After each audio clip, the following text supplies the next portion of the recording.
รวมเรื่องเอกโคมนัสจันยงเล่าโดยพิจิอิเรื่องครูแกEPที่ 2การถูกบังคับอย่างไม่รู้เนื้อรู้ตัวทำให้พยอมตัดสินใจโดยเด็ดขาดที่จะหนีตามครูแกไป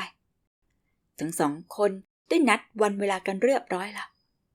หนุ่มสาวผู้ถือเอาความรักเป็นชีวิตของตัวก็พากันหนีไปอย่างเงียบ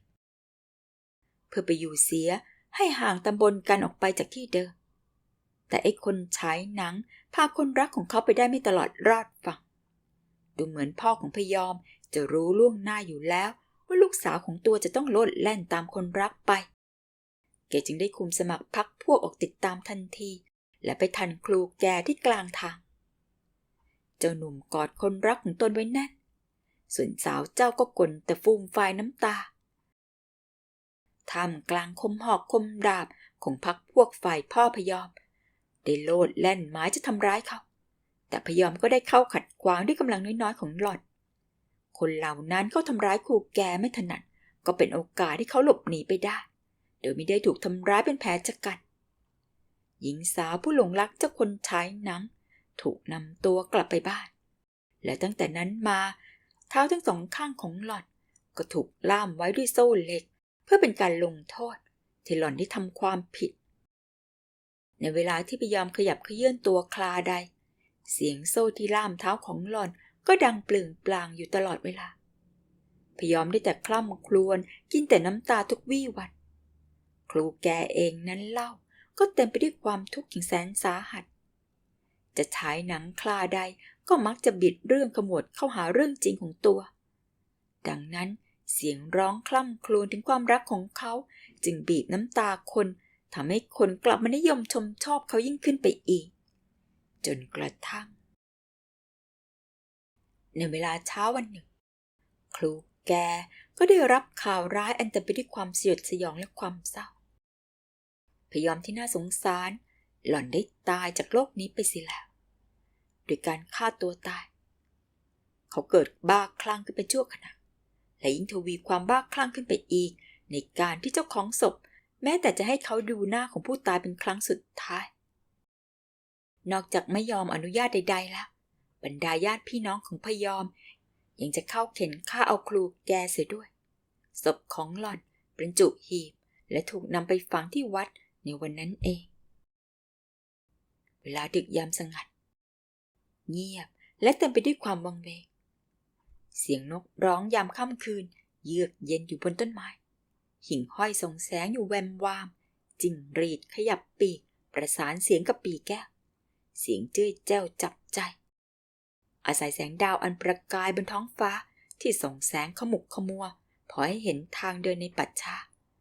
ตอไม้และหลักที่ปักตามหลุมฝังศพบางอันก็ขาวโพลนบางอันก็ดำทะมึนเหมือนตอตะโก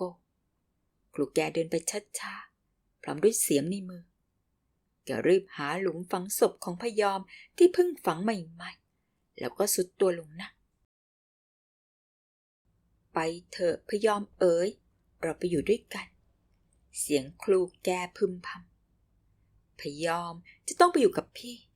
ไปอยู่กับไอ้คนฉายหนังอย่างที่เขาเรียกพยอมจะได้อยู่ใกล้ชิดพี่ละคราวนี้แล้วเราจะไม่ต้องจากกันแกรีบแต่งตัวอย่างทะมัดทะแมงแล้วก็ลงมือขุดดินที่เขากลบไว้ใหม่ๆขุดแล้วก็ขุดแล้วขุดเล่าโดยไม่มีความเหน็ดเหนื่อยเวลาค่อยล่วงไปเสียงเสียมที่กระทบกับดินดังอยู่เป็นจังหวะจากโคนท่ามกลางความเงียบของป่าช้าและเสียงของสุนัขที่ได้ยินมาแต่ระยะทางไกลๆในเวลาไม่นานแกก็รู้สึกว่าเสียมได้กระทบกับฝาโลงเขาแล้วครูแกรีบงัดฝาโลงให้เปิดออกแกจุดไม้ขีดและเทียนขึ้นแสงเทียนในมือของแกสว่างขึ้นทำให้แลเห็นร่างของพยอมพันไว้ด้วยผ้าขาวอันหนาแน่นแกใช้มีดหมอที่เหน็บเอวเอาไว้กรีดผ้าออกดวงหน้าของพยอมที่ปราศจากชีวิตซีดหม่นหมองในตาลืมโพลงเหมือนคนตื่นครูแกจ้องดูอยู่อย่างนั้นนานเท่านานแล้วก็กระซิบที่หูของหล่อนมาเถอะไปอยู่ด้วยกันกับพี่แก แกใช้มีดกรีดผ้าห่อศพที่ปลายเท้าตัดมงคลตราสังออกเท้าของพยอมเปล่าเปลือยอยู่ทั้งสองข้างแกรีบจัดการห่อศพเข้าเสียอย่างเดิมพยายามปิดในตาของศพแต่ในตาของหล่อนไม่ยอมหลับลงได้เลยไม่มีใครรู้ว่าครูแกไปได้หนังอะไรมาแกลงมือวาดตัวนางอันแน่งน้อยลงไปในหนัง2 ผืนที่ต่อกันนั้นหนังนั้นแห้งสนิทละเป็นหนังที่ค่อนข้างหนาผิดกับหนังโคคือบางและอ่อนนุ่มกว่ามากนางนั้นนุ่งจีบและใส่มงกุฎแต่ไปด้วยสร้อยสังวาลอย่างนางกษัตริย์แต่ส่วนบนเปลือยเปล่ามันศิลปะนางด้วยทั่วไปครูแกคล่ำเคร่งและแกะด้วยฝีมือประณีตในเวลาไม่ช้านักก็เสร็จเรียบร้อยพยอมของเขากลับมีชีวิตขึ้นมาอีกเคลื่อนไหวได้ร้องเพลงได้แสดงบทบาทได้ภายในจอเล็กๆที่แกเป็นคนร้องด้วยเสียงอันไพเราะและจับตัวหนังอันทำด้วยหนังเท้าของพยอมขึ้นเชิดและบังคับให้หล่อนร่ายรำอยู่ไปมาครูแกมักจะถือหนังตัวนี้ไว้เสมอในขณะที่แกบริกรรมคาถาทำโรงโบกธงไปมาเหนือจอขณะที่กลองได้รัวขึ้นอย่างสนั่นหวั่นไหวธงนั้นเป็นธงแดงที่ลงเลขยันเอาไว้อีกไม่กี่ปีต่อมา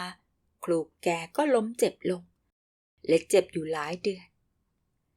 ในระยะเวลาเหล่านั้นแกไม่ได้ปล่อยให้ตัวเองนอนแซวอยู่อย่างไร้ประโยชน์ได้เรียกศิษย์มาอบรมสั่งสอนบอกเคล็ดลับต่างๆให้โดยทั่วหน้าตลอดจนแนะนำสั่งสอนและให้ท่องให้บนถึงคำร้องของยักษ์ของมนุษย์ตลอดจนคำไหว้ครูอันศักดิ์สิทธิ์ก่อนตายแกได้บอกอนุญาตให้เอาหนังเท้าของแกมาทำตัวตลกได้ตัวหนึ่งบรรดาศิษย์ทำตามคำสั่งของแกแกะตัวตลกตามที่แกสั่งและให้ชื่อกันเอาเองว่าครูแกออกโรงข่าวไรก็เรียกเสียงฮาออกมาได้ราวกับถล่มทลายเป็นผู้ที่จะคอยเรียกคนดูให้ละโรงมหรสพอื่นๆมาสู่หนังตะลุงโรงเล็กๆแต่นานเข้ามาถึงคนชั้นหลังๆตัวตลกที่ชื่อว่าครูแกก็กลายเป็นไอ้แกไปเสียทีตลกที่ขึ้นชื่อลือชาที่สุดในชุด4 เกลอด้วยกันเวลาจำเป็นจริงๆจึงนำเอาครูแกออกแสดงประดิษฐ์บอกว่าหลังครูเท่าเล่าจบก็พาเขาเข้าไปดูที่เก็บหนังของแกฤาษียืนอยู่บนแท่นบูชาตัวสำคัญอื่นๆอยู่ข้างล่างตัวไม่สำคัญเข้าอยู่ในที่เก็บหนังแกชี้ให้ประดิษฐ์ดูพยอมยังเหมือนมีชีวิตเพลาพลิ้งเฉิดโฉมอยู่ด้วยเครื่องทรงของนางเทพธิดาในตาเยิ้มยวนสว่างมันจะข่มความมืดมัวในห้องนั้นให้แจ่มใสได้อย่างน่าประหลาดเมื่อเหลียวไปดูครูแกที่ยืนหยัดอยู่ใกล้ๆครูแกที่เหมือนมีปีศาจเข้าสิงกำลังจ้องมองดูพยอมอย่างจริงจังมองดูด้วยความอาลัยรักและห่วงใยมองอยู่เช่นนั้นตลอดกาลเวลาจนกว่าเรือนร่างของแกจะผุพัง